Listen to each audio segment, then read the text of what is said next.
안녕하세요. 보육플러스의 변미희 교수입니다.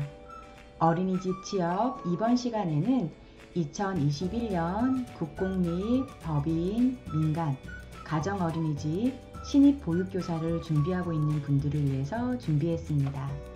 본 자료는 2021년 직장어린이집 신입보육교사 채용에 최종 합격한 학생의 면접 준비 자료입니다. 자료를 공유해 주신 학생에게 고마운 마음을 전합니다. 먼저 인사 및 자기소개입니다.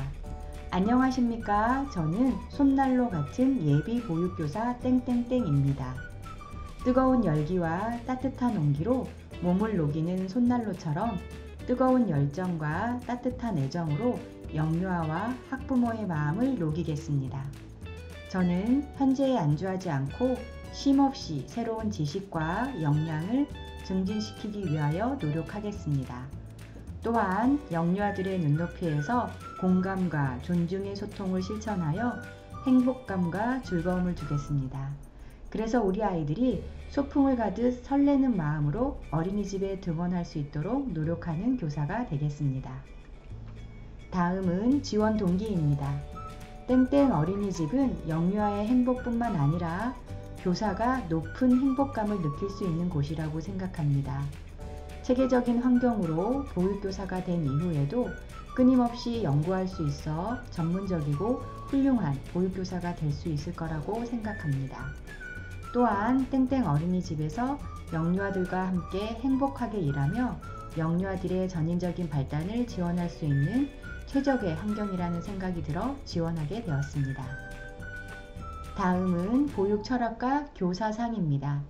저의 보육 철학은 영유아들의 목소리에 귀를 기울여 눈높이에 맞는 공감과 존중을 바탕으로 상호작용하는 보육교사입니다. 저의 뛰어난 공감 능력을 활용하여 영유아를 존중하고 사랑하며 개별 영유아의 흥미, 발달 수준에 맞춰 상호작용을 한다면 영유아들의 잠재력을 최대로 끌어낼 수 있다고 생각합니다. 또한 긍정적인 상호작용을 통해 영유아들이 주도적으로 자신의 역량을 개발하거나 깨달을 수 있도록 지원하는 교사가 되고 싶습니다. 다음은 보육교사의 자질입니다. 보육교사로서 자신의 강점에 대해서 말씀드리겠습니다. 저의 강점은 뛰어난 공감 능력과 긍정적인 상호작용이라고 생각합니다. 개개인의 흥미, 발달 수준에 맞춰 상호작용을 한다면 영유아들의 잠재력을 최대로 끌어낼 수 있다고 생각합니다. 저는 전공 임원 활동을 하면서 영유아와 함께하는 다양한 프로그램을 계획, 준비한 경험이 있습니다. 이러한 경험을 바탕으로 영유아들에게 적절한 환경을 제공하는 보육교사가 될 수 있을 것이라고 생각합니다. 그리고 저는 영유아들이 주도적으로 자신의 능력을 발휘하고 깨달을 수 있도록 돕는 교사로서 준비되어 있습니다. 보육교사로서 저의 약점은 꼼꼼하게 일을 처리해야 한다고 생각하다 보니 일 처리를 할 때 시간이 많이 소비되는 경향이 있습니다. 저는 이러한 약점을 보완하기 위하여 일의 우선순위를 정하고 계획을 세워 처리하며 메모하는 습관을 통해 일의 정확성뿐만 아니라 효율성 또한 높이기 위해 노력하고 있습니다. 보육교사로 일할 때 예상되는 어려움에 대해서 말씀드리겠습니다. 부모님과의 갈등 상황이 생길 경우 어려움을 느낄 것 같습니다. 이런 상황이 생기면 먼저 부모님의 마음을 공감하고 부모님의 입장에서 생각하여 대화를 시도하고 걱정하시는 문제 등에 대해 이해하기 쉽도록 이야기해 드리며 긍정적인 관계를 형성하기 위하여 노력할 것입니다. 그리고 어려운 문제가 발생하면 주임선생님과 원장님께 말씀드려서 어린이집 운영 지침에 따라 해결하겠습니다. 다음은 보육실습 관련입니다. 실습을 하면서 지도선생님께 들었던 가장 좋았던 피드백에 대해서 말씀드리겠습니다. 가장 좋았던 피드백은 이야기 나누기 수업과 게임 활동을 진행하였던 올데이 수업 날입니다. 수업을 진행하기까지 많은 연습과 준비를 하였고 저의 수업을 보면서 지도선생님께서는 준비성과 특히 아이들의 관심과 흥미를 유발하기 위한 준비가 잘 되어 보육교사로서 자질이 빛나는 하루였다고 격려해 주셨습니다. 실습하였을 때 맡았던 연령과 상호작용에 대해서 말씀드리겠습니다. 저는 보육 실습에서 만 1세 반, 유치원 실습에서는 만 5세 반에서 실습을 하였습니다. 먼저 만 1세 반에서는 개별 영유아들이 어떤 놀이에 흥미를 느끼는지 관찰하고 함께 놀이에 참여하였습니다. 역할놀이를 할 때 혼자 놀이하는 영아에게 다가가 우와 맛있겠다 이건 뭐야? 라고 이야기하는 등 먼저 다가갔습니다. 만 5세 반 실습에서는 유아들과 즐겁게 놀이하였고 유아들이 스스로 해볼 수 있는 경험을 충분히 제공하고 성취한 결과보다는 과정을 칭찬하고 격려하는 등 긍정적인 상호작용을 하였습니다. 실습을 하는 동안 가장 기억에 남는 일화에 대해서 말씀드리겠습니다.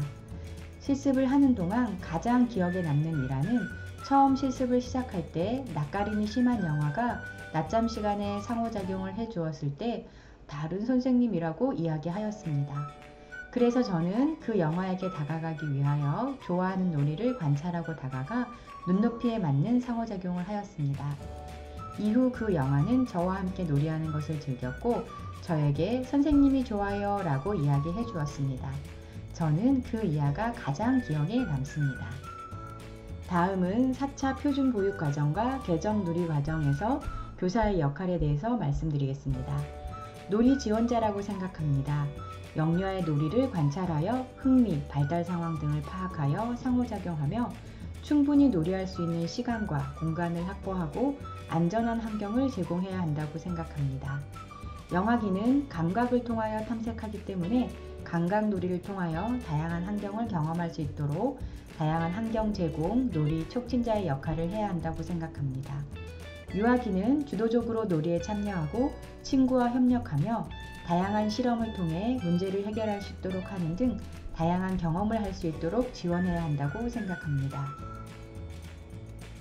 다음은 상호작용입니다. 영유아를 존중하는 상호작용 실천 방법에 대해서 말씀드리겠습니다. 아동 존중은 교사가 아이와 함께하는 모든 순간에 이루어져야 합니다. 영유아의 개별적인 욕구와 흥미, 의사를 존중하고 아이들의 이야기에 귀를 기울이는 것이 공감과 존중을 실천하는 가장 기본이라고 생각합니다.